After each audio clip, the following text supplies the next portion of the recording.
5:30, so we're going to go ahead and get started. I think we've got Gary on Zoom, and I think also Mr. Groan. Is that correct? He's not okay. Yes, I'm on. We see you, Gary.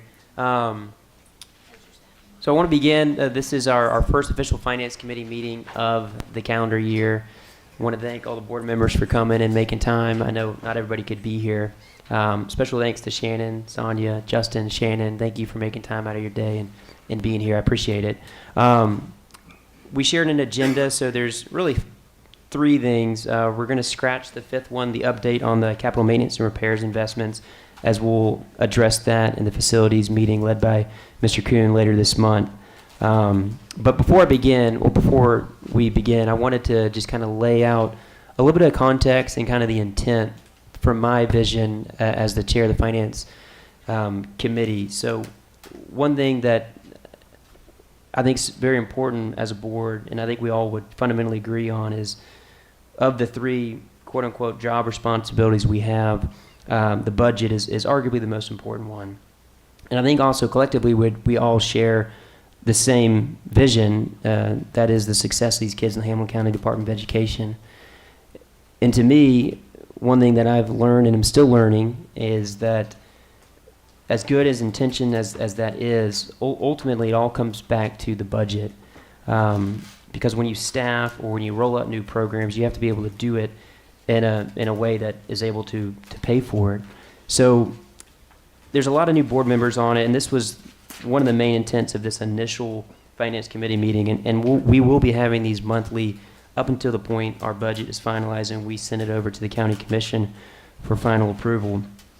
But given that there is some new board members, myself included, I thought it would be helpful just to start it off with Mary Ellen, who's graciously obliged us to come and give a really high-level overview of the way the budget works.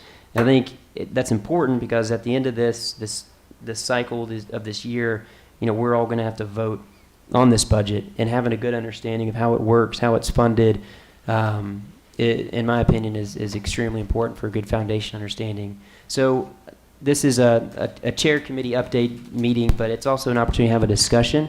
I know we don't get an opportunity to meet enough just with regular board meetings, so hopefully we all use this as a collaborative time to ask questions. We've got the right subject matter experts here, and we may not have the answers for everything because I know the budget is still being finalized in a lot of ways, and there's still some things that we don't have yet to get it in totality, but I think this is a good initial step in getting understanding, asking some questions, and just getting better understanding. So with that, I'm going to hand it off to Mrs. Houghton, and she can kind of walk us through the budget.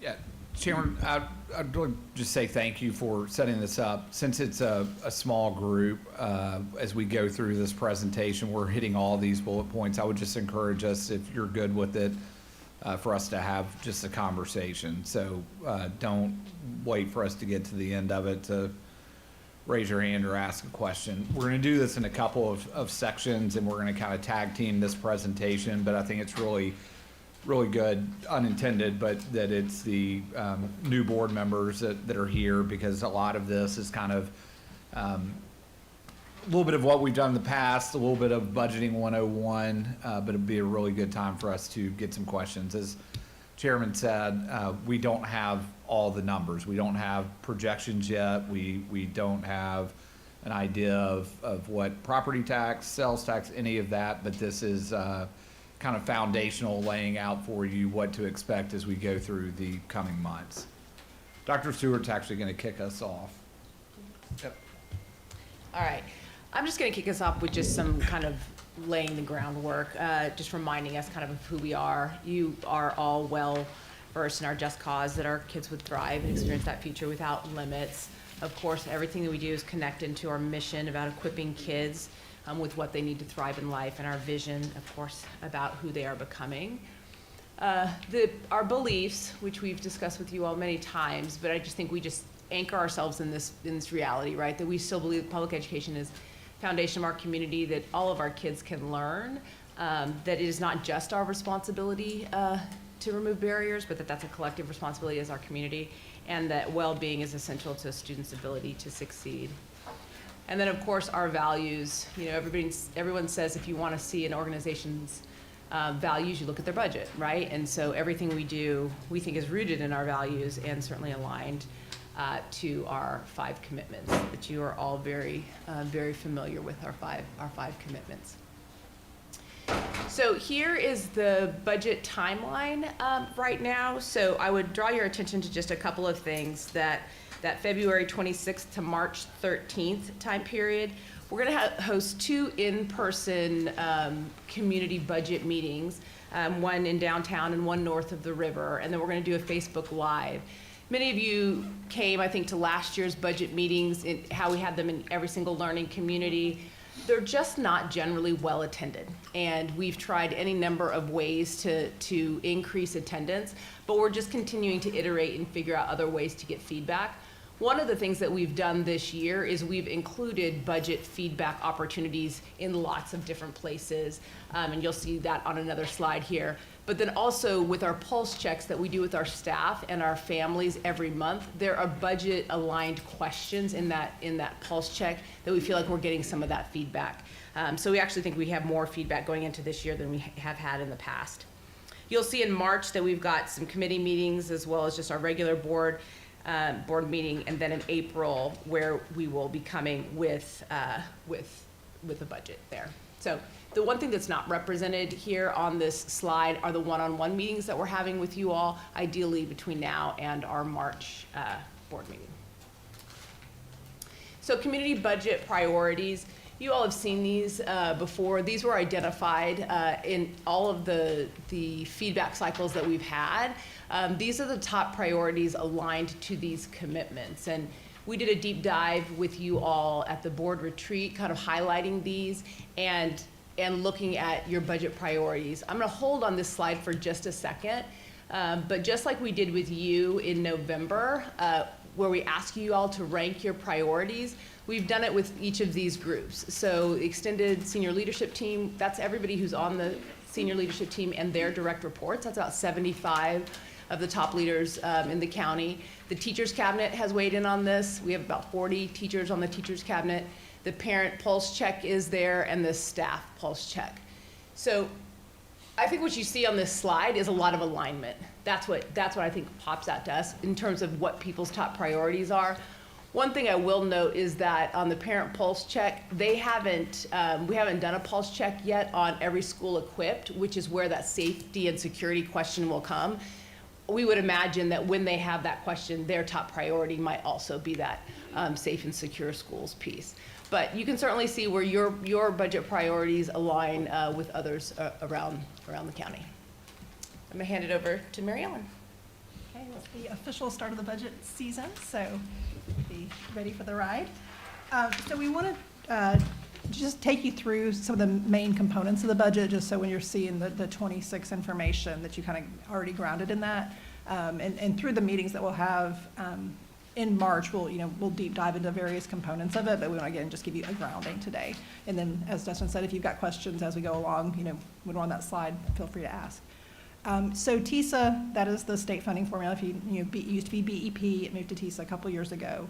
And so what we wanted to do was kind of show you the 25 revenue and how that's generated. So we've broken it out into the pieces that generates an overall formula. So the base, that's just for the ADM, of the students in our district across all the different entities. And then the weights that shows is based on student need, including economically disadvantaged, E&L, ExEd, those types of characteristics of our students. And then the direct pieces, various direct pieces on 3rd and 4th grade, CTE, some things where they lay out just, again, accounts for those. And then breaking it out between charters, ESA, so that's the voucher students in the current voucher program, and then our schools. So you can kind of see how that distributes across each of those entities of students. And we get updates on counts of students, but we don't actually know, and I think the governor's presenting his budget tonight, and so we'll have an initial estimate on what that could look like, but we get estimates each month, but really until later in the spring till we really know all the components to be able to get an accurate calculation. I do have a question. Mhm. What did you say about the voucher program as related to charter school? You said it in the same breath. Oh, sorry, yeah, so it just breaks out the students that are in the charters would be what they would earn from those students, and then the ESA are the students in the voucher program. Okay, Yeah, yes, yeah, the the educational savings accounts. Yes, yep, so, Okay. sorry. Mhm. Bad about using our acronyms. And not to get confused, that's the current one. Yes, Right, yeah. right. Yeah, and then you can see there's some more detail here, just to kind of show the local and state share. We'll dig into a little bit more on the slides so you can see the actual dollar amount. So TISA formula is state and local, and so then local has to contribute to the formula based on our fiscal capacity. So again, like I said, there's two components between the base and the weighted, so that generates the amount. And then the fiscal capacity depends about how much we contribute. So for the base and weights, all the localities across the state have to contribute 30%. Some of us just pick up more than others. So our share ends up being about 36%. So it's based on our fiscal capacity compared to the fiscal capacity of the other counties. So it ends up, then the state share of the TISA formula ends up being 64%. And the revenue comes in based on all the students, whether they're in charters or in the voucher school, and then we distribute it. So the charter funding, we combine the TISA formula with our additional local to generate what goes to each school, and so we distribute that monthly to the charters during the 10 months of reporting for the school year. And so it ends up about 7% of our revenue ends up going to charters. And I know that one of the things that's come up with some of the recent legislation is like something like the $2,000 per teacher. So that'll be per teacher, but it wouldn't fund necessarily, it's only classroom teachers. The funding in TISA, there's also, they'll each year put funding in to get to the minimum $50,000, which we did for our teachers last year. But that does not cover the full cost of the raises. And so the state funds part of it, and the local has to contribute a part of it, and then we still have, when we're funding that for everybody, then we also have to cover that. So just, again, and that was the same in BEP, where the formula didn't really fund all of our teachers necessarily. And then there are things that we have to do, such as tutoring, that is not necessarily funded within TISA. And then there were some grants that used to be in the state, separate and great state grants, but it got rolled into the TISA formula, so we don't no longer have direct funding for those. It's just part of the overall formula.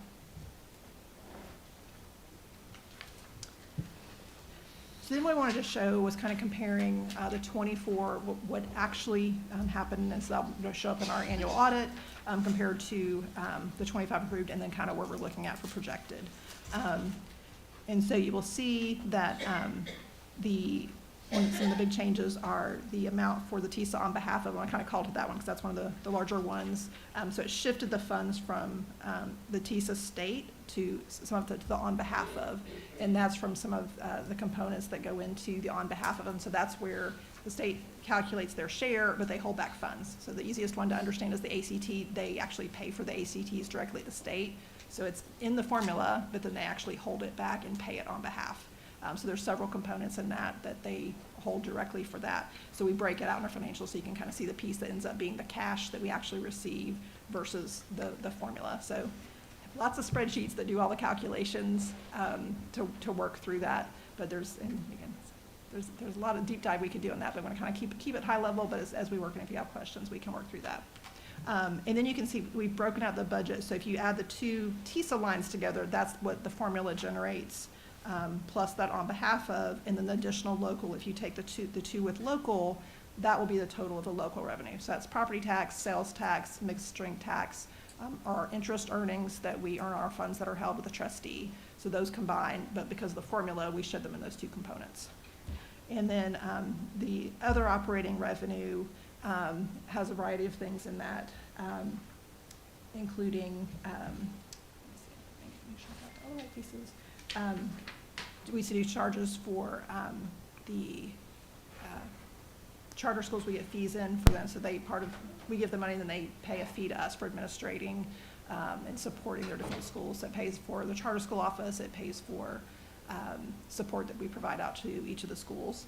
And there's licenses, and so it's a variety of extra pieces that flow into that. We have the indirects from our federal grants roll in as other revenue. So there's a variety of revenue, and is some variability in that from year to year, so that's why that number tends to be vary more. And did you say federal grants? Yeah, so federal grants, so we get to take the indirect charge, and that comes in the other revenue. I have a question. Sure. So, for the approved amount for 2025 Mhm. is 560 million, right?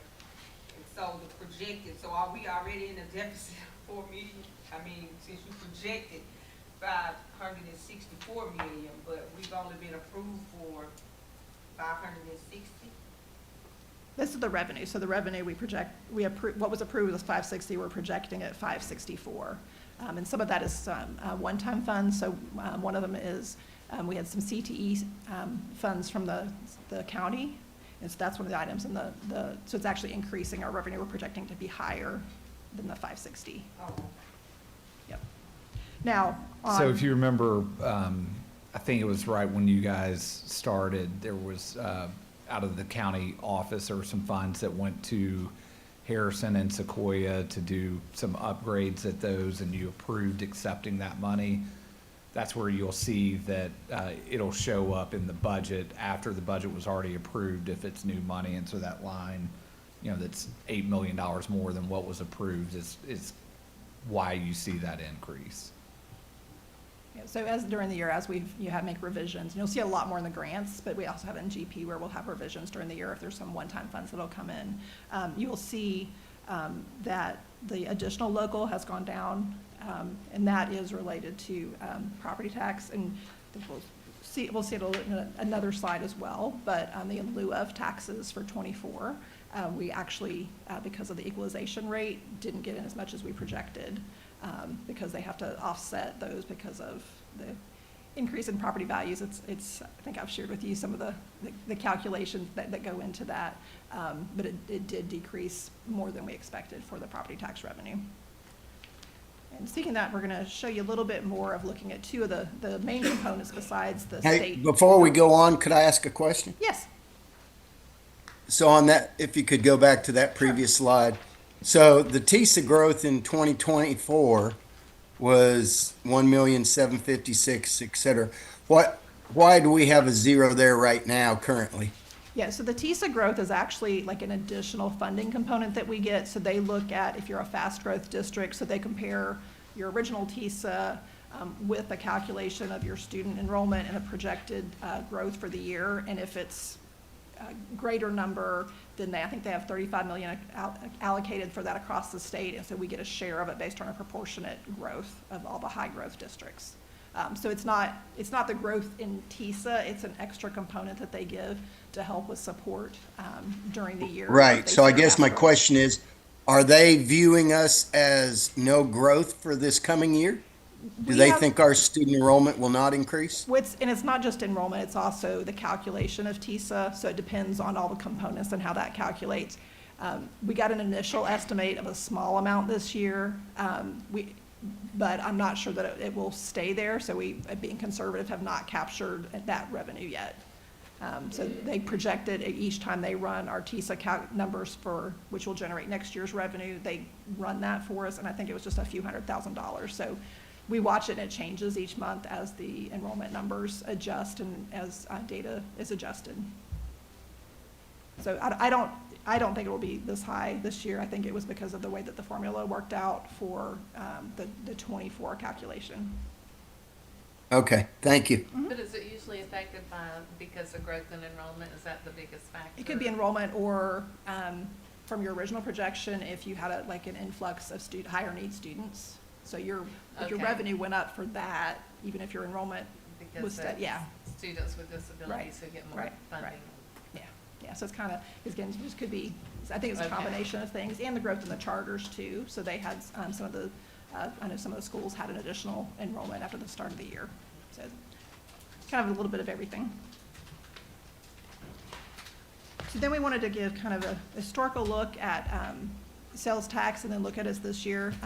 If you went further back, you would see we've had some years of really, really strong sales tax growth. That has definitely slowed down. So we just see modest increases from 23 to 24, and 25 is tracking around the same 3 to 4%. growth over some years where we had 9, sometimes 13% growth. So the growth has slowed down. Sales tax is a tricky one because we get it 2 months in arrears. So we've only gotten through December, so we haven't gotten those next 2 months. So it's sometimes hard to know, I think we got November, we haven't gotten December yet, which hopefully December is a strong month because of the holidays. But so there's a delay in seeing that revenue. So that's why there's so much in the projected amount, because we have only received through November. And then on to property tax, you'll see where I mentioned that 23 from 24 actually decreased because of the in lieu of tax. And again, that's related to the equalization, which says because we only are doing assessments of real personal property every 4 years, they do an equalization to adjust the business that are doing the in lieu of taxes. They don't have as much, they actually decrease the revenue that they have to contribute. So our actual revenue decreased from 23 to 24 because of that. Mary Ellen, when you look at the property taxes, to my understanding from the conversations you and I have had, you look at growth, right? So there's some level of estimate saying, hey, next year we anticipate whether it's 2%, 3%, 4%, it's always around that range. Mm-hmm. But you every year you are allowing some type of growth, right? Yes. And that's based off the historical trend that we've seen, like it's more or less correlates with what you've seen year over year. Yeah, and it's looking at, so there's several components of property tax, so it's just the current property tax where we see the growth. And so it's about, let's see if I have a number on that. So it's about 130 million of the revenue, and then the other pieces are the in lieu of, and taxes related to the business portion of the tax. So the growth is only tied to the property taxes, right? Yeah, the current. Not the property. sales tax. Right. Okay. Yeah, so sales tax is just from, some inflation and if there's increased, activity in purchasing across the state and the city. So the dip 23 to 24 is maybe what's throwing you off thinking about the growth, and that is representative. A couple of years ago, county commission kept back about $6 million in growth, and so they moved our portion of the millage rate down, which is where you see kind of that dip from 23 to 24. Have we ever modeled out with flat growth or zero growth at all? Like, what would that have any benefit going into next year? Like, I'm just curious. I don't know. Yeah. It could be a dumb question entirely. But I mean, it's a more conservative approach that if you do flat and you get growth, then it's got some extra funds that you would have, during the year that you hadn't allocated during your budget or initial process. okay. All right. Thank you. And then property tax is a month behind, so we get that at the beginning kind of the month after again. So we're, lagging behind watching the activity. I think we got a big payment in November, and then we expect this month to kind of get a bigger chunk. So, sales tax is pretty even from month to month, and then property tax, we kind of get two big payments during the year. So we're hoping, from a cash flow perspective, February is when we'll get the big payment, yeah. So we're looking for that at the end of the month. Address these modeling questions, because you have done some modeling with Yeah. no growth all the way Yeah. to a high. Yeah, so as we're looking at the budgets each year, we do sort of range and see, what would it look like if we had this growth. We've been in conversation with Lee Browner at the county finance, looking at, what are the options and breaking out the details, looking at, if we did have flat sales tax, what would that look like? What are the dollars there? And then also looking at, we think that the in lieu of has settled out because of, since they'll be doing a reassessment this year.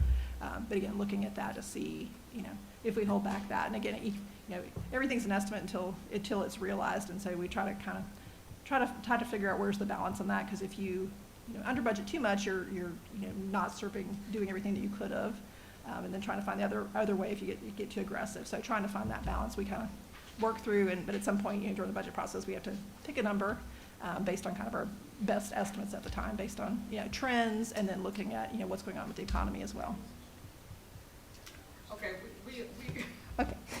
we over here, look, so your projected amount is what you think they may get Yes. revenue increase, so you're just projecting Yes. that we will get an increase if if they get more property increase, right? But has this ever, I guess my question is, if we look at this, has this ever, your projected amount ever been higher or lower than what you normally project? It's Yeah, I mean, it's is. always. Always lower or higher? It It depends. it depends from year to year. Okay. I do not have a Okay, we're budget. just trying to Yeah, understand this projected. I mean, the Yeah. projected is essentially like a layman's term that I would say, it's a best guess, but it is studied, you know, through projections that they've done, projections from county, finance office, and it's going to be close, but it's not ever gonna be exact. Okay, Right. okay. and That's then, what- and hopefully again, since there's several components, hopefully they, all work out. So this one may be over, this one may be under. So we kind of try to take that, into account, hoping to get, as close as possible. But Okay, we just wanted clarity. We yeah, just- yeah. So it is an educated, calculated guess based on trends and, expectations. I can see all the property tax, because of all the new building, new houses, especially out in Ottawa and that. How do you project the sales tax? It's just,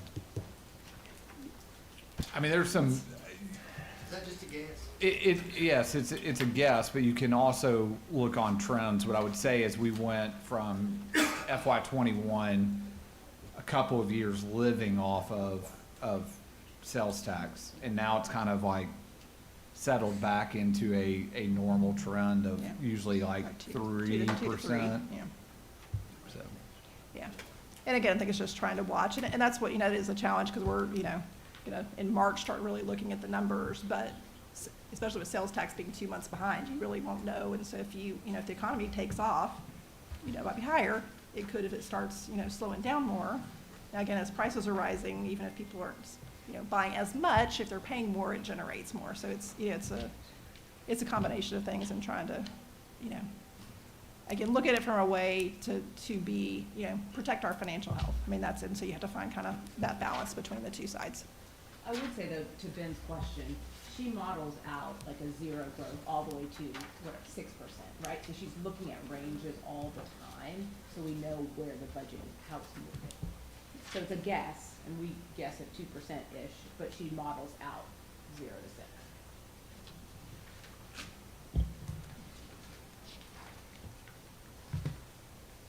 Here we go. So then, this is getting up to the whole budget, and so thought it was important to see this, is looking at all funds. So what we really focus on and spend, probably 90% of our time talking about in the budget meetings is our operating budget. And again, that's the state and local revenues that come in. But we have, grants are supporting, obviously ESSER is a big one that has supported us the past few years. But it is looking at all of those budgets, and we'll show you kind of what we do with those and how we look at it. We wanted to show you the different components.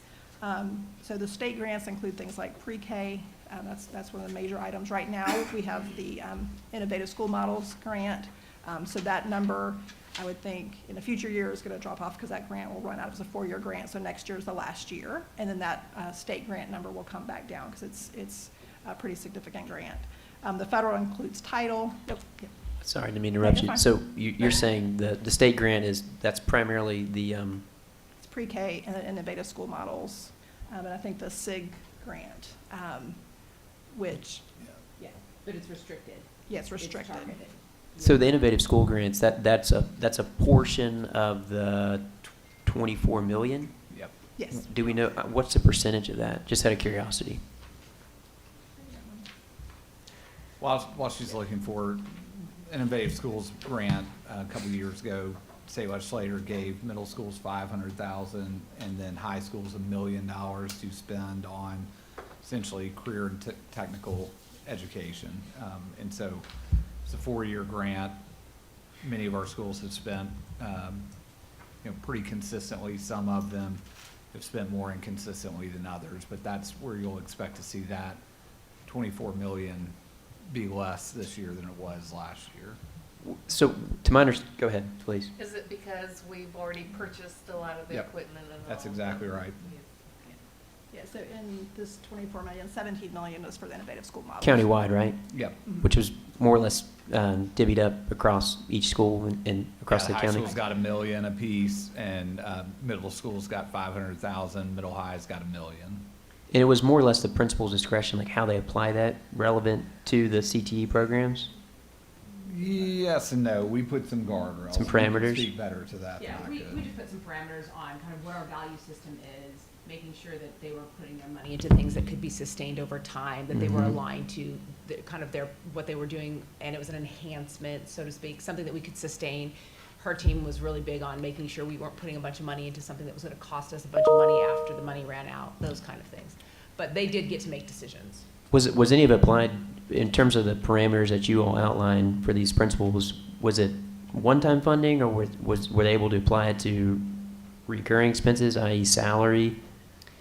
So all of the people that were brought onto the grant had to be consistently reducing. So year one, you could fund 1.0 FTE on the grant, but then year two, it had to be 0.75, 50, and 0.25. So the state was ensuring that it wouldn't just go away when the grant went away. The GP had to start to pick up some of that, and schools had to start picking up some of those dollars if they wanted to sustain those positions. We initially said no people.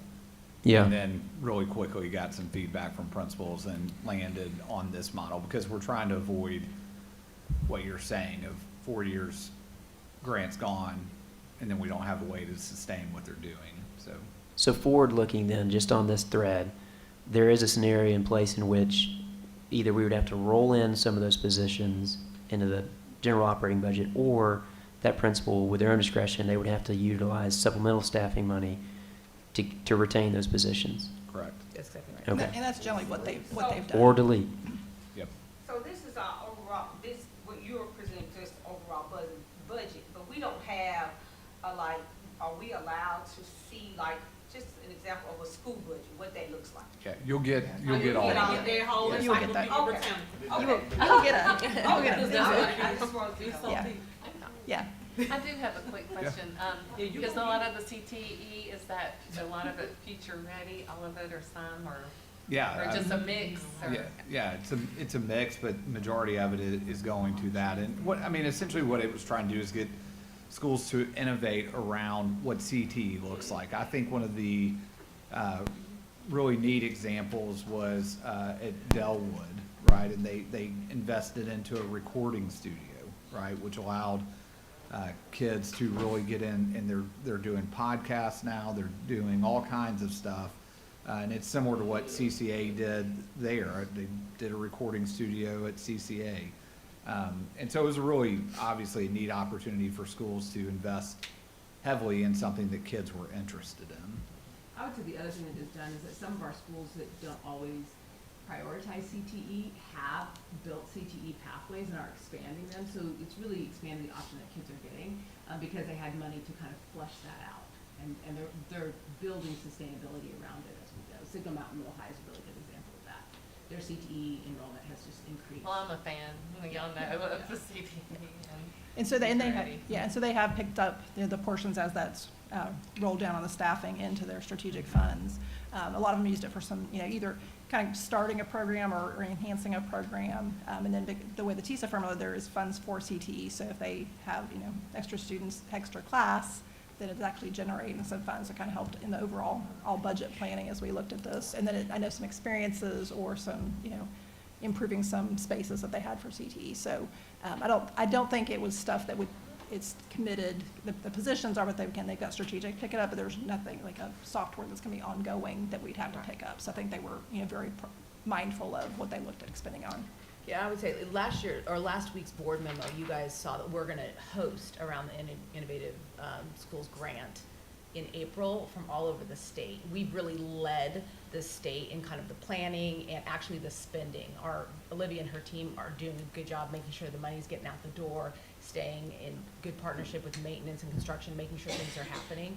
So we're really leading, I think, in not only getting this money, but actually spending it in the way it's designed, so. And I will mention, so that 17 million, that's the balance of what's left. So that's the spending for this year and next year. So the way the grants work, we put the full award in, and then whatever's left will roll over to the next year. And so there's some things that'll finish up this year because they've finished a construction project, or some if they're using it for the last year of salaries, that'll be next year. Self-funded, again, those are a variety of things. It could be where we get donations. Bible in the schools is in that category. So we have, various things. There are some future-ready institutes where different industries support us through those funds. They come in and they're managed. We're, a lot of them we get the funds in advance and then we pay for them to the year, although there are some that we pay after the fact. And then school nutrition has its own, it's a standalone budget, but we do roll it in to look at it with our overall budget. And then you'll see, I did want to point out the ESSER. So you'll see the 24 actual that showed what actually got reimbursed. So most of our federal grants are all reimbursement grants where we spend the money and then we get reimbursed after we do the spending. So we ended up having a little bit of a tail that rolled over to this year on ESSER. Some of it was related to the charter allocation portion, and we had a few things that rolled through as well. But that is the last of ESSER, so it's completely spent down now. So last year, when the budget was discussed, prior to a lot of the folks up here Mhm. or on the board, there was an understanding that ESSER was for this year, so assuming there were some discussions had. Okay. Yeah, so, and we were doing our best to get it all spent by the end of the year, but we did have a few things where the purchase orders, some things were just received after the end of the year, so we rolled those things over. And are we expecting any other kind of grants to like step in to place any others like us? Or I know that was like a years-long grant. If we see anything like ESSER ever again, I'll be shocked. Joe Smith says he's going to write a check. Was that a 3-year or how many? There were three disbursements of it, so there was ESSER 1, ESSER 2, and ESSER 3, and they progressively got better. I think in total, it was somewhere around 140 million. And of course, we had to allocate some of that to charter, so we didn't get to use all of that. But those of you who are on the board there, I mean, there was that first year that we went back to in-person learning. We were the first large district in the state to go back to in-person learning, and we spent, I think $1.5 million, maybe $2 million on additional cleaning, right? Just to keep things moving forward. We were spending, some of it, I hate it, sounds silly now, but things like PPE that that was hundreds of thousands of dollars. So without ESSER, we couldn't have done those things, but there are always grants that we're looking for. I mean, we have a grants team that is constantly looking for opportunities, but I would not expect anything like ESSER to happen I again. do have a question though, since it is a significant drop, is it something that's going to hurt us? Like, will it hurt charter schools or whatever if we don't have the money to put into it? I mean, some of it, it was enhancements or, a big chunk of what was spent last year was contributing towards the Tyner build. So it was some things that Okay. were some, Okay. some one-time things, or there are programs that with the TISA funding change, we were able to wrap some of those programs where we'd seen some success. Wrap that Okay, so into our it's budget. nothing that's gonna really hurt us on Well, going. to be clear though, there were some things that we continued. When we talked about this last year, can't remember the exact analogy that I used. There were things that we felt like we had to do, and then this allowed us to test out some things to see if it worked, and if it worked, how do we work it into our regular budget? So, for example, prior to ESSER, not every school had a nurse. We had about 40 to 45 nurses, so almost half of our schools didn't have a nurse. Of course, pandemic, ESSER allowed us to increase the number of nurses. Now, every school has a nurse. I think if we don't have to do that. I mean, that's a decision we make, but I think if we were to pull that back, we would hear a It'd lot. feel a loss, I'm sure. That's right, But all that rolls into GP dollars. yeah. Which inevitably puts us where we kind of are today, right? Or a big facet of it, right? Because when you take one-time money and you put it into positions that get rolled into the GP, you have to fund it somewhere. Yeah, I mean, I wouldn't say a position, because there were things that we also rolled out and rolled off. And we've made conscious decisions the last couple of years, and we'll talk about that some in a minute, just about how we fund things and decisions that we're making. If you were to ask me, one thing that I hope you get out tonight is that there just aren't a lot of easy decisions in budgets, right? It's not as simple as what most people think it is. And this board is going to have to make, some hard decisions like every other board prior to it has had to make. So just so I'm seeing it right, the difference or gap going into next year is 32. Am I reading that correctly? That is the difference between FY '24 and FY '25, so went down. FY '24 was $32 million more than FY '25. Doesn't necessarily mean that that gap is gonna be the same next year, right? We have a balanced budget around $670 million. So it doesn't mean that it's necessarily gonna go down another 32. We expect it to be, give or take, she won't say a number.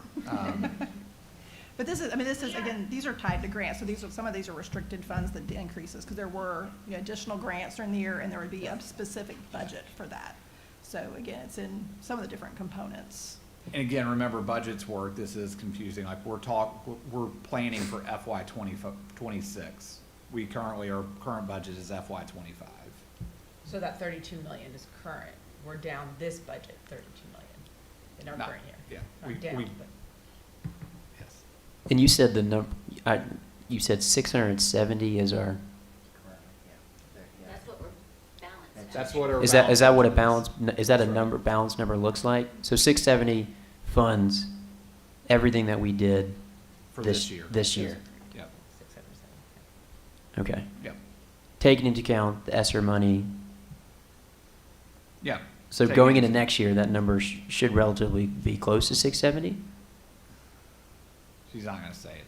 Well, so. Yes, But there's changes Somewhere. throughout the year. So for example, when we build the budget, we don't know necessarily all the grant awards, just for example. So title, we have a guess, based on history of what we think the funding will be.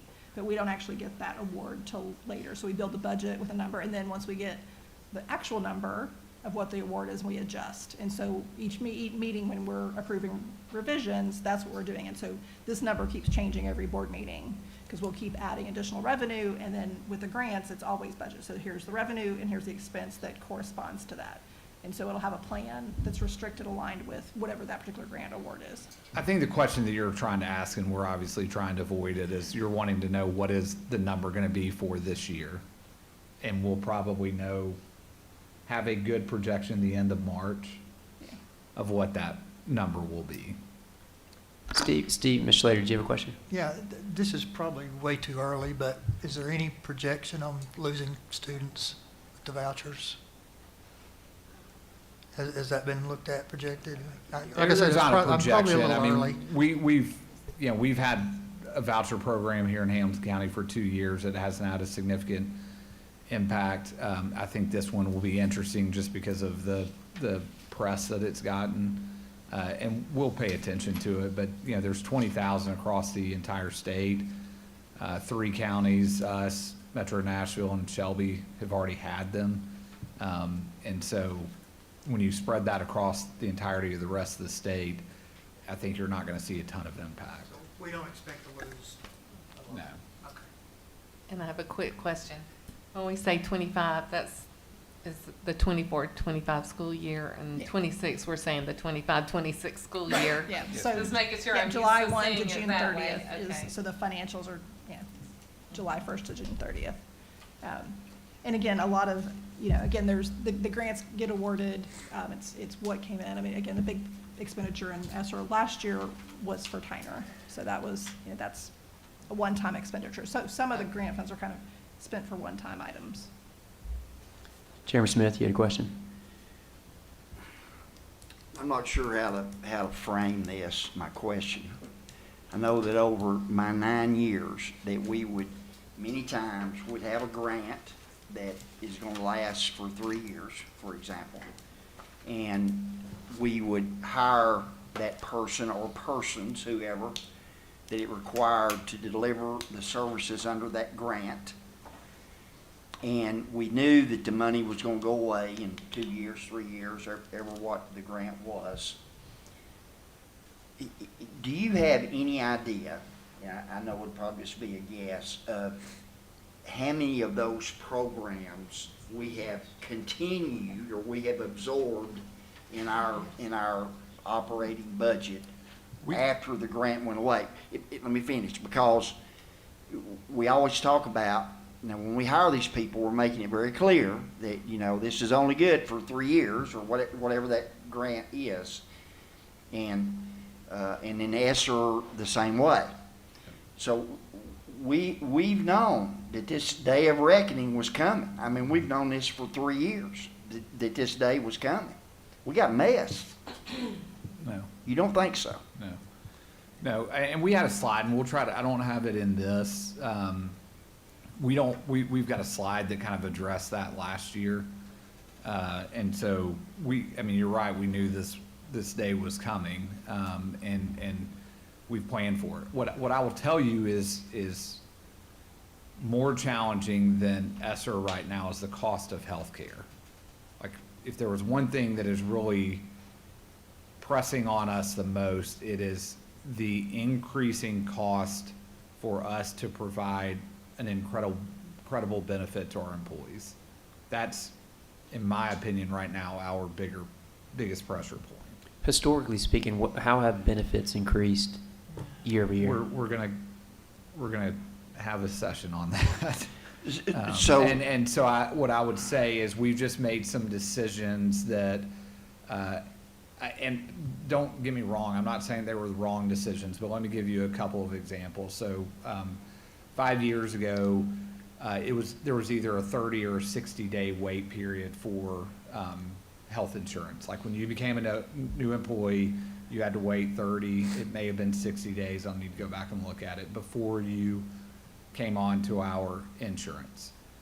Board decided to take that away. Not saying it's a wrong decision, but there is a cost to that, right? And so we're gonna show you decisions that we've made over the past decade, from a benefit standpoint, and what those cost us each year. Because I think there are some decisions that we may want to look at and may want to make different decisions about. A couple of years ago, year and a half ago,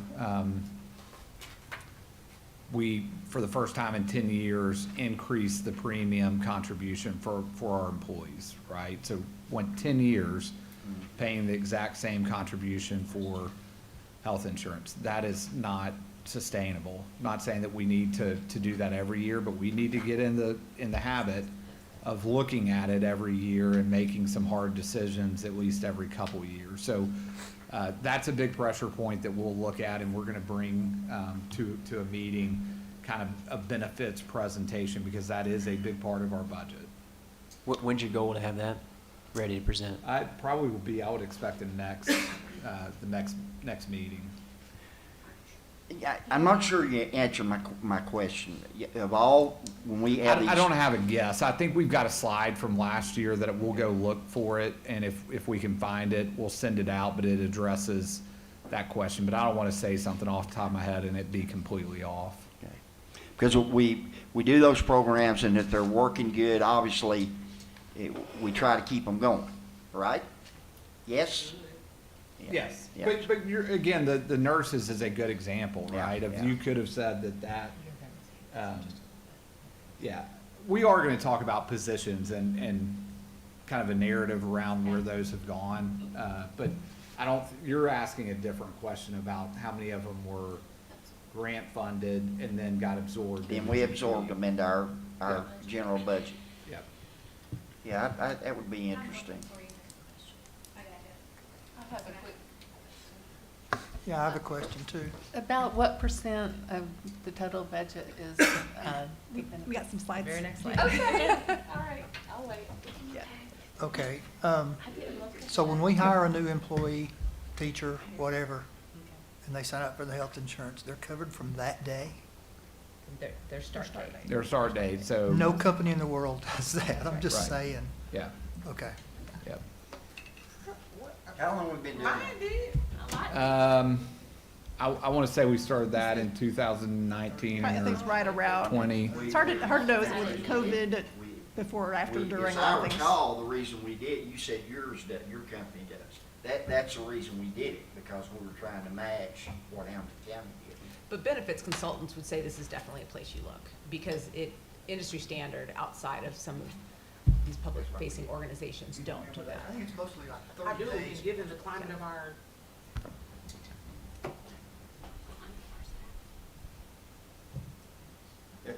Go ahead, yes, ma'am. So when I came onto the board in 2014, the district at that time literally voted to decrease what everybody in Hamilton County, City of Chattanooga, any municipality called the Cadillac of insurance plans in Hamilton County. And there was a room full of people in here that would beg to differ with any of y'all on this panel right now that's talking about this is a lot of money. From that time, we have tried to give our employees the best benefit that we can economically and soundly do in good stewardship of the dollars that we have, and in maintaining the caliber of staff that want to be here and that we want to be here. Given that, if you look around, and y'all can do this research in one night tonight when you get home in 30 minutes. Any district around Hamilton County that's not in Hamilton County pays more than we do. So we try, as a board, over these past 10 years I've been here, to keep employee morale, to boost it where we can, to give them benefits, to do things that to try to give the entire package, because we can't give it in a dollar amount in their salary. I do want us to strongly consider, when you start thinking about reducing things for human capital, that I went to UTC graduation in December, and it was about 20 folks over there in the school of education.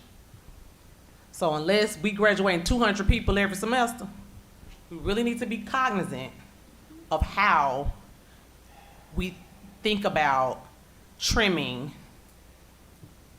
already naked bird, because we already in flesh and bone. So we have to really be cautious of that, y'all. And I just want to share that with y'all, because I've seen how we went from the plan of plans to a still decent benefit package, but not being able to increase in other areas where we need to be able to increase. And so, like I said, you don't have to believe me. You can Google that in 30 minutes straight. You're going to get it. Yeah, all but details. I don't disagree with you. I'm just saying these are the hard decisions you Yeah, gotta they make. are, but I and just want to share that with them. it's a card. Yeah. And there have been a lot of cards played to increase our benefits, since 2014. Right. Okay. You got kids in Hamilton County then. Okay, so we're gonna now flip over to the expense side of the equation. We're gonna focus, like we said, your focus is maybe on the operating expenditure, so we're gonna like narrow on that part rather than the grants, because again, the grants are a lot more moving parts, so we're gonna focus on this. So again, speaking to that, so you will see that 75% of our operating budget is for salaries and benefits. So that's where our funds go. The benefits portion is about 20%. That includes healthcare, the taxes, so Medicare, FICA, that is in there. You're saying 20 of the 75? Yeah, 20% of the whole. Of the whole? Yeah, yeah. Okay, Yeah, so then make 55% of the whole. would be Okay. salaries, 20% benefits, and the rest, Okay. other things, and we'll talk about that. So we wanted to kind of drill into that, because I think the salaries and benefits are fairly straightforward, the various positions. A lot of it really is, the staffing model is the biggest piece of that, and we'll talk about that a little bit more. But we wanted to show kind of some of the other expenditures that are in the budget for the 25%. So you'll see, we've grouped them in a way to kind of help understand it. If we look at contracted services, so that's the external substitutes that we have, transportation, the first student contract, the custodial contract, exceptional education has several contracts where we, as like, for example, we hire OT and PT. We don't have those certain, staff that do that, so we hire outside for that. So sometimes it's a staffing thing where we use contracts versus staffing. Again, charter school transfers, we talked about that. So that shows up as an expense, even though it comes in through TISA and our local revenue, and then we, cut a check each month to the charter schools. And we did some highlighting to kind of talk about the things that are really mandated. So trustee commissions, our legal costs, and insurance, those things, can't really get out of those things. Those are things we have to pay. The contracts are harder to move, but give enough time, you can find, ways to work through that. And then the other items are things where there's a little more flexibility. Short term, a lot of things are, you're set and committed to contracts, looking at decisions that we've made with programs. But again, as we look at those and as we work through the budget, looking at those and really looking at all lines of what is there that we can do to impact the costs in the budget. Mary, on this utility, stormwater, telephone, internet, 15 million, I always get a burr in my saddle when I see stormwater. Why does the city make us pay that? I mean, they don't do anything for public education, or very little, excuse me, very little. So why do they make us pay that stormwater fee? Have we ever had that? It goes back to, I think it was like 2012 or 2013, there was a lawsuit over liquor by the drink. About what? Liquor by the drink taxes. And we weren't paying stormwater fees prior to that as part of the settlement agreement. Maybe Scott would know more. We agreed to start paying stormwater fees, and they agreed to start giving us the liquor by the drink. And I think there maybe was some property exchange. Do we still get that? Yes. Yes. The liquor by, what does that amount to? It's about 3 million, a little over 3 million. But What are we paying them for that? about 800. Good question. 800,000. So we come out better now. So We do, but I think Shut up. I think those are conversations that are good to have of like, we're the only government agency that's paying stormwater fees, I think. And so that's a conversation we should have, but Scott, I don't know if you know more about that. So the fees are mandated by Congress. And for most of our history, we were, in the words of Gary Waters, we were good citizens and we were paying the fees because it went to improve infrastructure, which in turn helped do things like clean up the Chattanooga waterfront. For a short span, we did not pay the fees. And then as Dr. Robertson mentioned, we had a lawsuit over liquor by the drink. We ended up recovering $13 million in past due liquor by the drink revenue from them, along with some property. So we got $13 million in exchange for a commitment to pay future stormwater fees, which again is something that this board had been doing for many, many years. That figure has been abated a lot because we have education plans where, as part of our curriculum, we teach kids about the water cycle and things like that. And so Congress gives us a credit for part of our education system.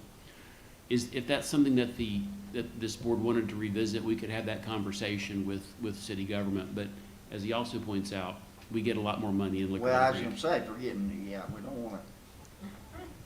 I retract my comment. That tax just passed in the county too, so you can get more dollars. And you should just retract, because I can give you a whole dissertation on what the city of Chattanooga does in the educational space that the county doesn't do in support opposites. I can give you dollar amounts. You're on there. Mary Ellen liked that. I do. Sounds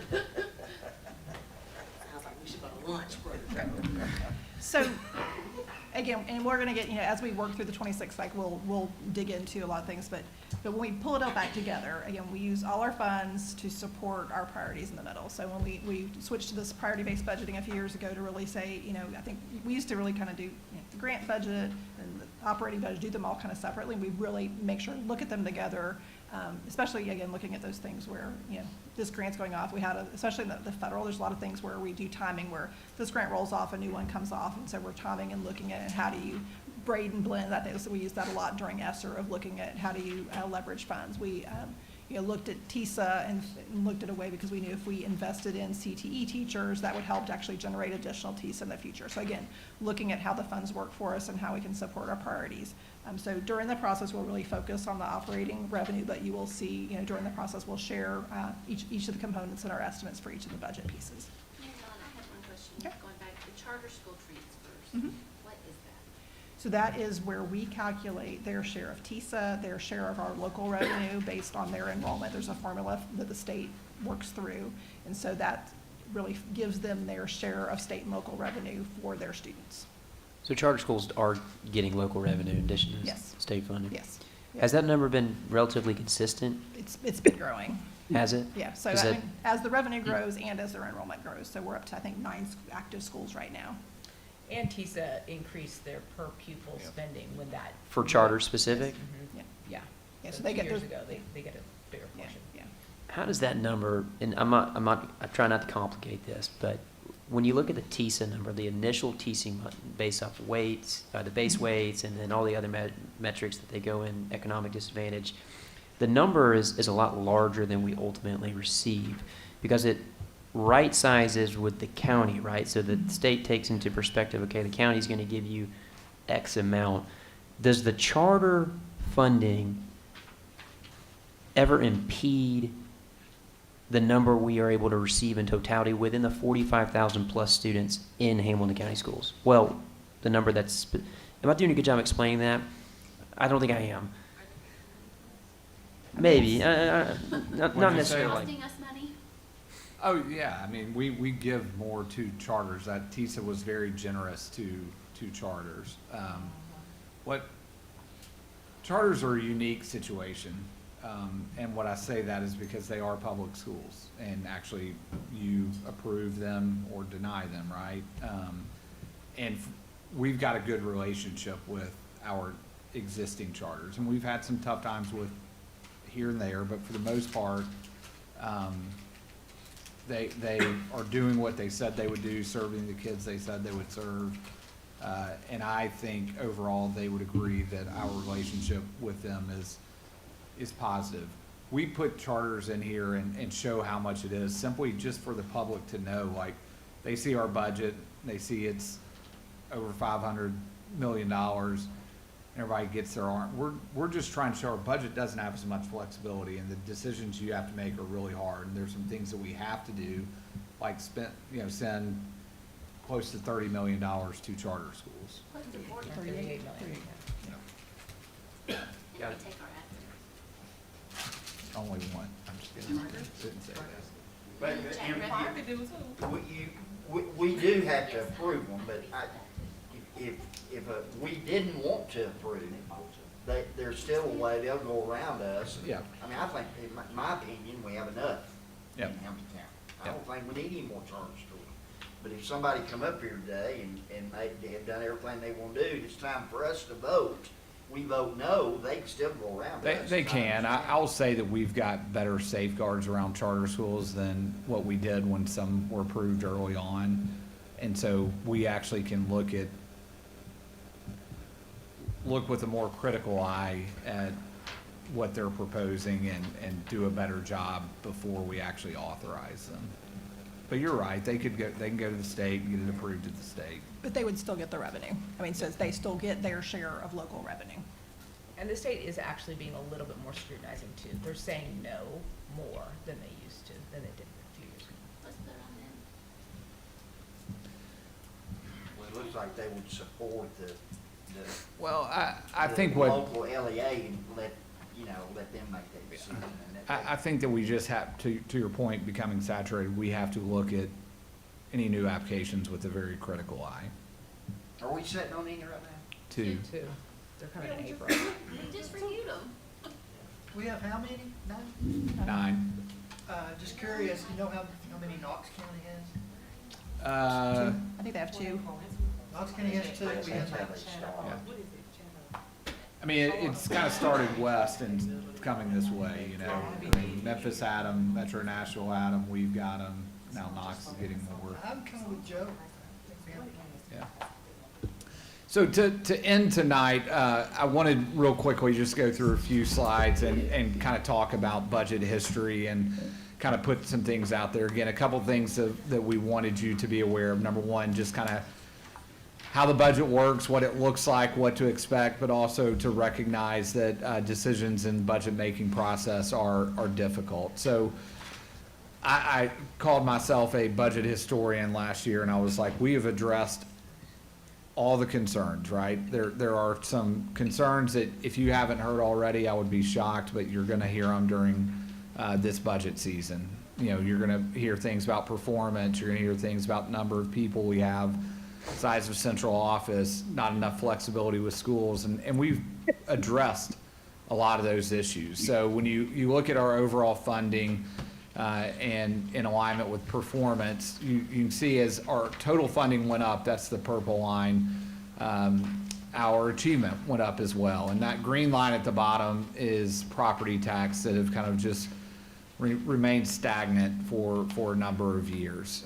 But again, as more funding came in, we were strategic with it, and you saw outcomes for students when that went up. This is the slide I was talking about earlier, Chairman Smith, that addresses staffing and why, you know, there was a lot of noise last year around, you know, 500 more staff, and why did that happen?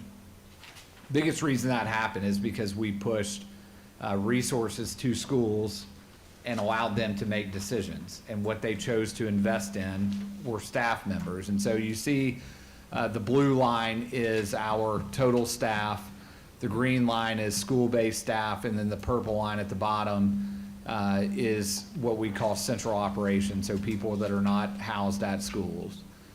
Notice central operations staff is about 8% of the overall staff across the county, and that right there within range of national operations. You're also going to hear things about student-teacher ratios, adult-to-teacher ratios, and you can see that we have been really generous and across this county historically of keeping those numbers low, and that's something that you're going to continue to hear.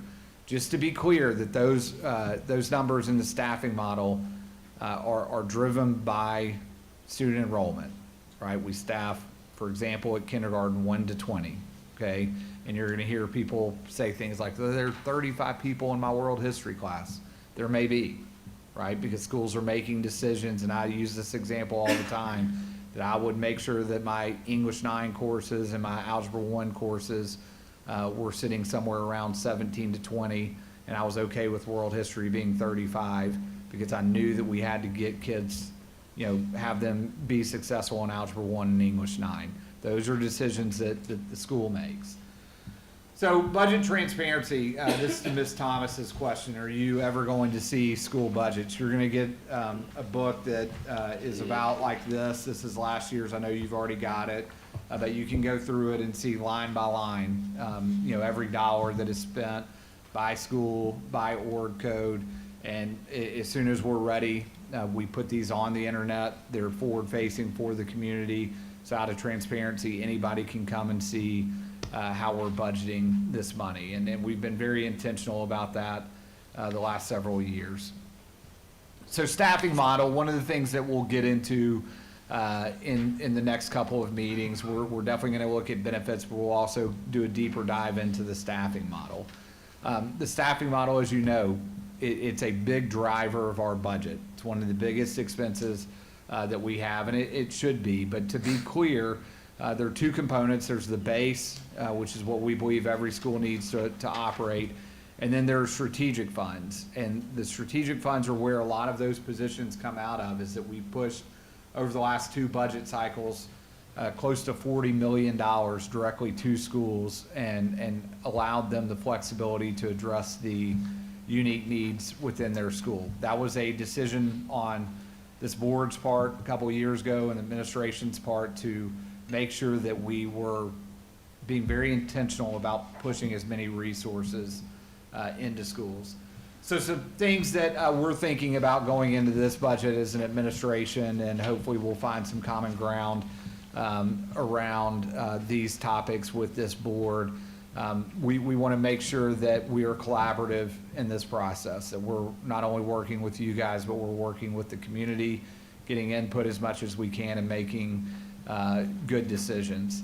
We also want to be clear and transparent. There is a lot of noise that will come with the budget, and there's going to be a lot of discussions that sometimes can get confusing. We need to make sure that we're bringing clarity to this and that we're being transparent.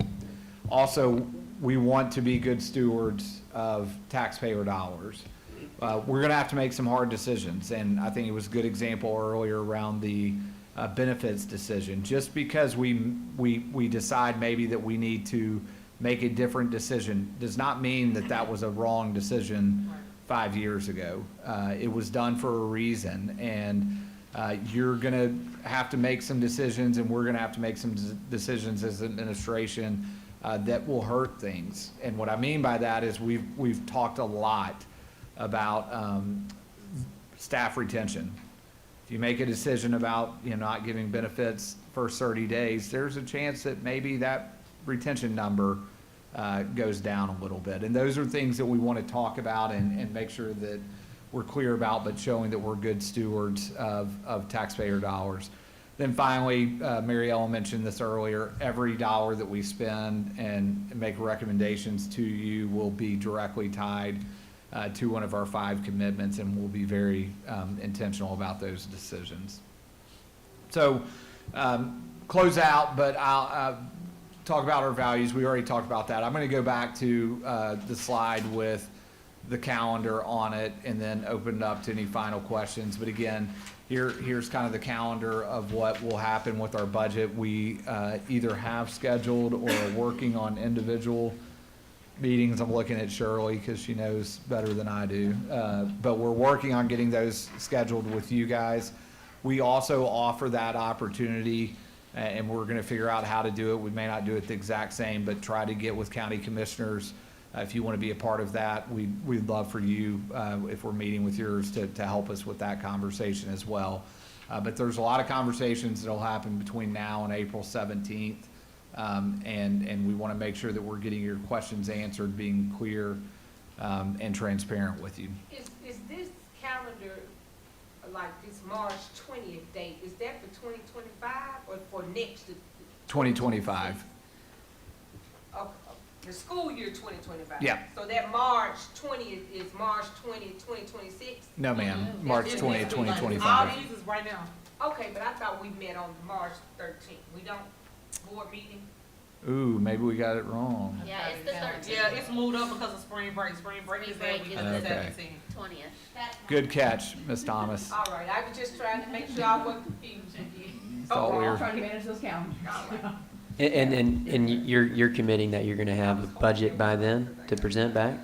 No, we think that we'll have more information, but we think that the first draft of this will probably be sometime the end of March. Now, that doesn't mean that we won't be a little bit more clear and spitball, projections and things like that, but we won't put anything in writing until we're on the same page with county finance and Lee Browner's office.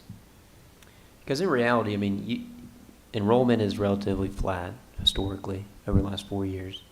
So you should have some concept of what TISA is going to come in. Based off conversations with Lee and county, you have an idea of what the growth rate's going to be. Granted, there's a discussion around property taxes that's going to take place. But in reality, you should have some concept of where you can relatively budget based off those 2 large buckets. Is that a fair assessment? Yeah, I mean, I think with, TISA, we should know more tonight after the governor's budget to see, because that's a big, it could be, we expect like a 3% increase, but it could be 3.5, it could be 2. So I think there's some, in those numbers, make big swings in the variables. So we're trying to get Right. a few things a little more firmed up, because I do have a pretty broad range right now of options as we look at those. Yeah. And those swings can be, seem more dramatic. I know in a big budget it doesn't seem like that, but there is a scenario this year where projections around sales tax and property tax could be $5 million off. Like what we actually collect could be $5 million lower than what we approved.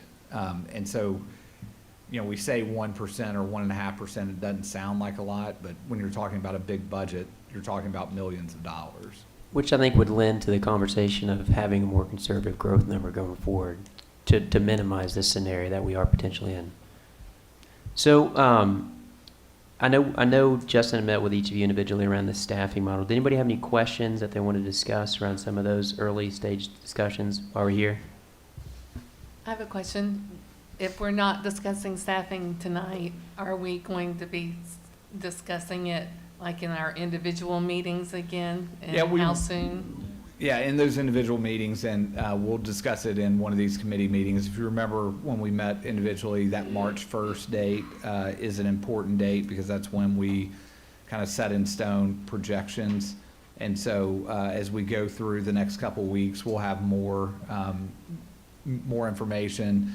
And that next committee meeting, I think we'll look at two things. You know, look at benefits for sure, look at staffing model, and then maybe talk a little bit more about projections if that's what Chairman wants. Mr. Slater, you had a question? I guess it's really not questions, but more of a statement that I hear central office is overstaffed. I hear that so much, and I don't know if it is or not. But I've looked at the exceptional ed. There's like 78 people at the central office. And this is just a statement. I think some of those things could be gathered together and some of these go back to the classrooms. That's my opinion. The second thing,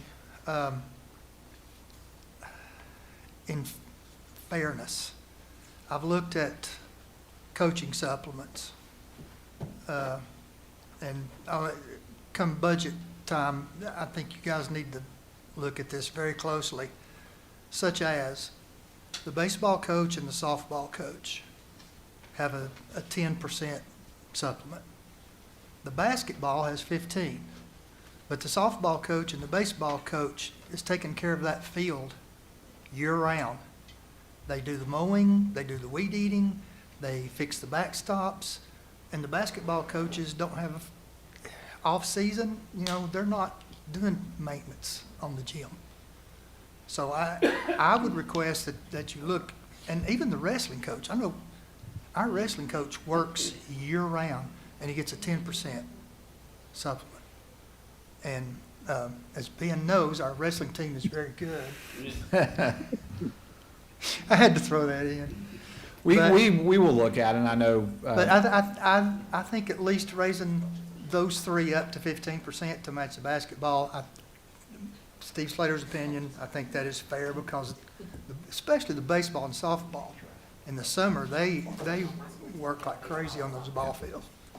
I know some other board members have asked to look at that, and these are the conversations that we'll need to have over the next couple of months as we get a final budget prepared. What I'll say a couple things about it. One, I don't think that we've adjusted anything with coaching supplements in a long time, and probably something that needs to be looked at.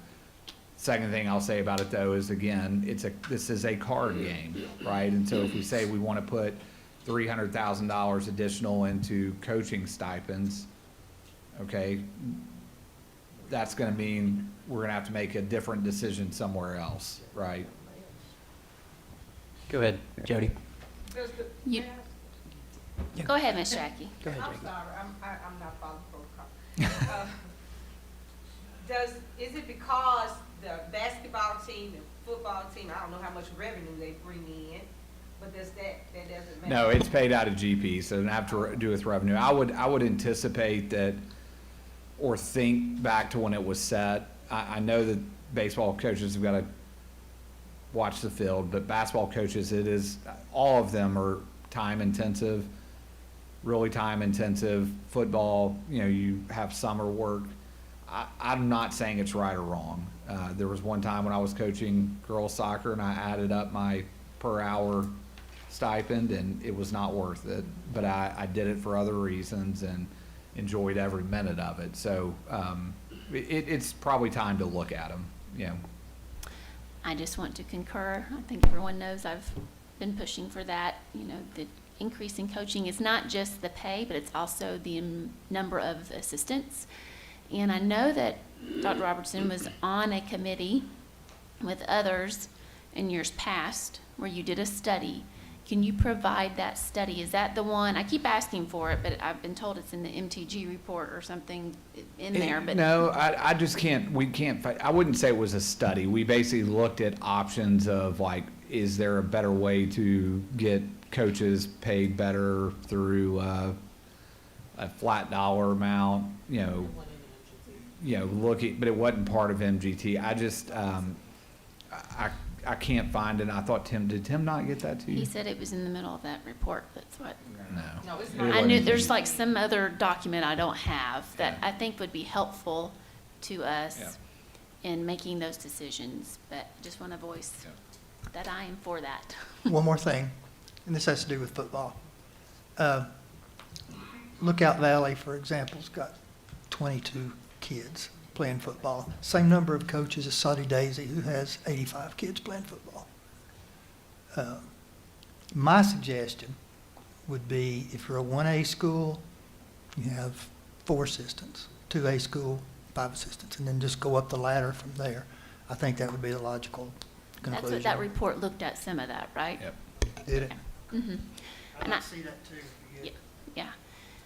One more thing, I just want to let the board know, the TSSAA did not vote for the one-time transfer for our athletes. However, there is legislation that has been introduced, and Adam Lowe, Senator Adam Lowe, and the Senator Bo Watson is the co-sponsor. So that's still a possibility. And while some may be against it, I just want to tell you why I'm for it. Because we have some students who have left us to go to private school who aren't getting to play like they thought they would, and they'd like to come back. And so if that would be passed, it's not just that it would benefit those who might want to leave us, but it would benefit those who want to come back to us. So it goes both ways, and I can tell you because we have kids who want to come back. And I'm for it for that reason. I'm going to get my families back. Go ahead, please. Is it my turn? Okay. One thing that I just wanted to note too is that we just added, a student support coach and a social worker in every school. And, I'm not against that or anything. But when it comes to cutting, we're not cutting any of those, but we're cutting together about the equal number of teachers and exceptional education teachers. And so I do have an issue with that. We're adding all of those, and now when it comes time to cut, we're cutting teachers and exceptional education teachers. And I also, another thought that I have is I know, I've heard mixed reviews as far as how many of each that we need. Some people think more of the social worker seat, and those seem like they could even be combined, in my opinion. But I also recommend that we use some of the money, instead of having both of those in the base model funding. I think we should make more allowance for strategic funds for the principal decides. Do they need a seat and a social worker? Do they need the exceptional education teacher over a seat coach, et cetera? Just, I'm not saying they're not useful or anything, but I'm just saying if we're cutting, I don't know if we should keep all of those and then we're cutting teachers and regular teachers. Yeah, I want to just clarify one thing in the staffing model. The XED move, just to be clear, isn't about cutting positions. It's about reallocating resources and doing it probably how we should have done from the beginning 2 years ago, of looking at service hours and not staffing it the same regardless of the service hour. And so, those moves are looking at where needs are and pushing resources into those areas and making sure that we're serving kids better. I mean, we've heard, for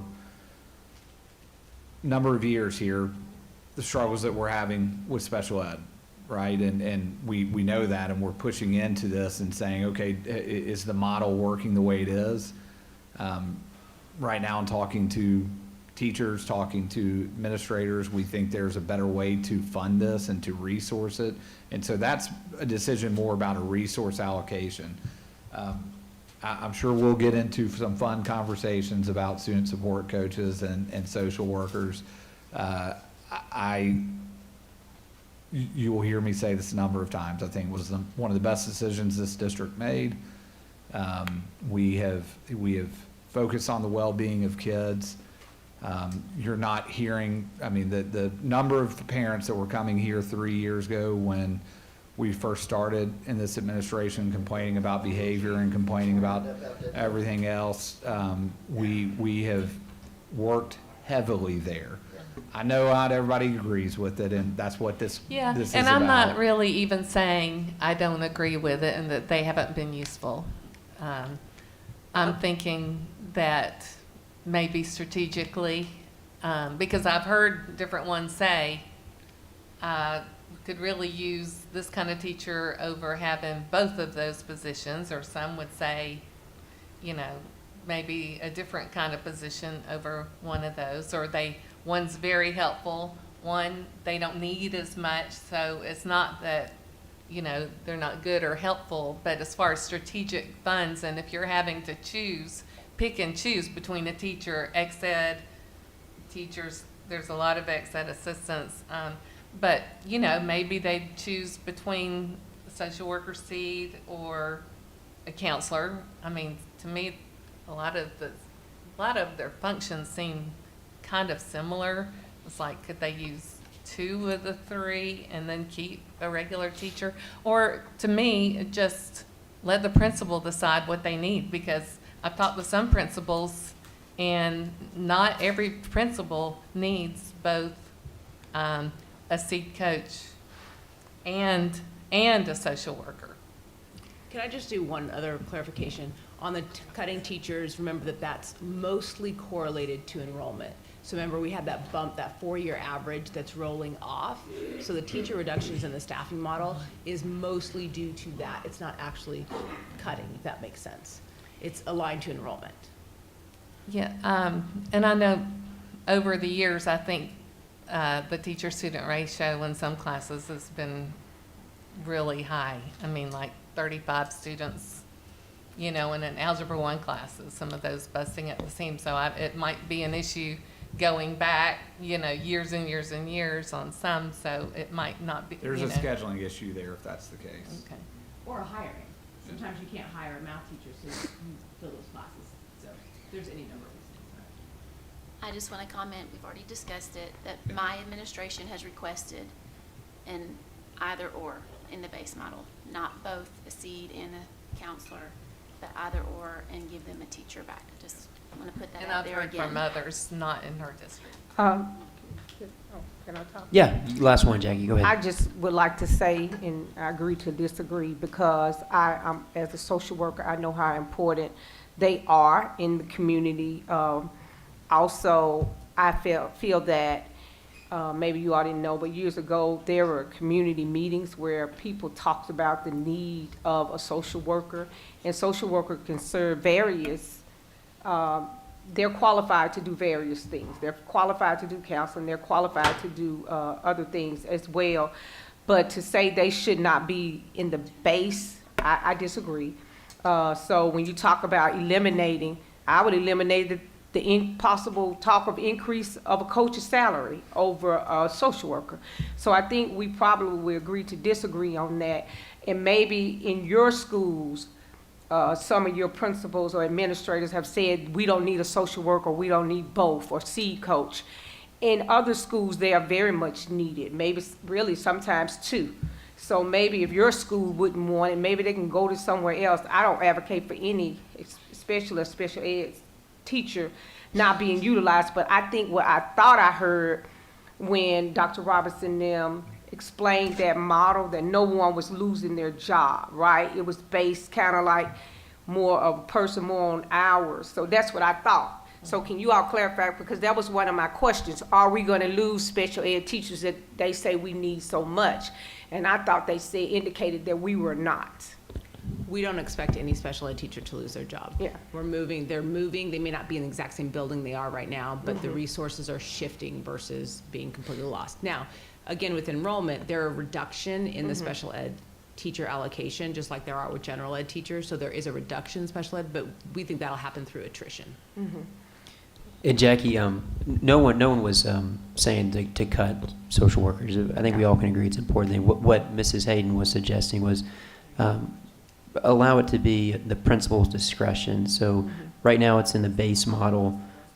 If there's an opportunity for it to be in the strategic, so a principal could say, hey, maybe we use, as opposed to the C coach, we hire another RTI or exceptional ed or an E&L, someone to make it more school specific as opposed to a one size fits all. Oh, okay.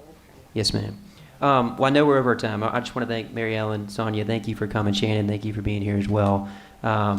This is the first of several discussions, and I want to thank the whole board for coming here. I know this is time away from our family, but this is Greets, I know you'll agree with me, this is a hugely important piece to what we do. So having a good foundation of understanding is crucial, and we look forward to working together. Go ahead. I would like to offer to all of the board, if you have not been here in previous years, you can go back and watch our previous budget sessions. I think it would bring a lot of context to current things that are in budget for you. I